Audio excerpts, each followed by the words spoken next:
मजदूर, बच्चा और गरीबी। चल उठ अमन, काम पर जाना है, आज ज़्यादा सो गए हम। गालियाँ मिलेगी ठेकेदार से। यूं ही दिन की शुरुआत हुई उस 11 साल के मासूम की अमन को उठाने के लिए।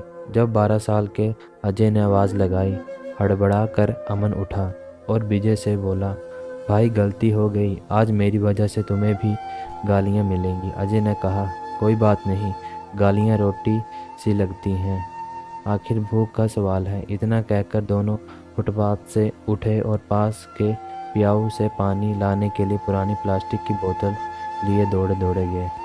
शायद उन्हें आज जल्दी भी जाना था और डर भी सता रहा था। मैं पास ही खड़ा ये सब देख रहा था।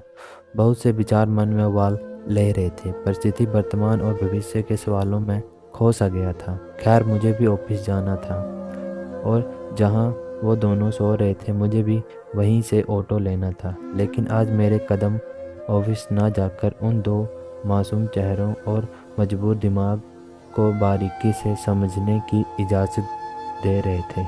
मैं ये सोच ही रहा था, तभी वो दोनों दोस्त फटे और मैले कपड़ों में ही जल्दबाजी में कहीं जा रहे थे और मैं भी उनके पीछे पीछे चलने लगा। लगभग 2 किलोमीटर चलने के बाद मैं एक ईंट के भट्टे पर पहुंचा, जहां ये दोनों दोस्त डरे सहमे एक रोब दिखाने वाले आदमी के सामने खड़े थे। मैं दूर से ही उस आदमी और इन दो बच्चों की बातें सुन रहा था। वो आदमी इन बच्चों का गालियों से स्वागत करता था और वापस चले जाने को कह रहा था। लेकिन बच्चे, माफ़ कर दो, कल से गलती नहीं होगी। और साथ ही बोल रहे थे, कल अधिक काम किया था, माफ़ कर दो, शरीर दुख रहा था, नींद ज़्यादा आ गई, माफ़ कर दो। खैर, उस ठेकेदार ने दोनों को काम पर लगा दिया और दोनों ईंट बनाने के लिए मिट्टी की खुदाई करने लगे। लेकिन ये क्या, अब वो मुस्कुरा रहे थे। शायद मासूम होने के साथ ही दिल के सच्चे भी थे। वो आखिर मोहब्बत जो दी अपने कार्यों से उन्हें। मासूम गरीब चेहरा बे मजबूर दिमाग था उनका। दिमाग से वो दोनों अपने उम्र के बच्चों से लगभग 20 साल बड़े थे। ना ही उन दोनों की बच्चों सी इच्छाएं थी, ना ही बड़ों सा रोग।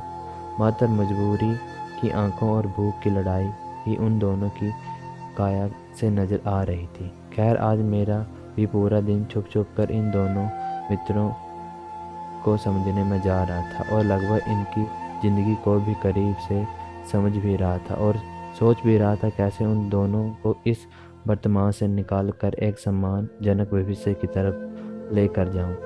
सोचते सोचते मैं ना जाने कब सुबह से शाम हो गई, पता ही नहीं चला।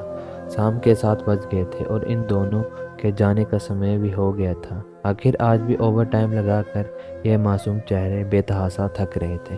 कंस्ट्रक्शन साइट से बाहर आते ही मैंने इन बच्चों से बात करनी चाहिए, लेकिन इन दोनों ने मुझे नज़रअंदाज करते हुए पास के ढाबे पर जाकर रोटी और अचार खरीदने लगे और खाना खरीद कर शायद उसी फुटपाथ की ओर जा रहे थे जहाँ से ये सुबह आए थे। मैंने अब उनसे बात करने की कोशिश नहीं की और मैं भी अपने रास्ते चल दिया। आज मैं घर 1 घंटा लेट पहुंचा था और घर पहुंचते ही अपने कमरे में जाकर रोने लगा।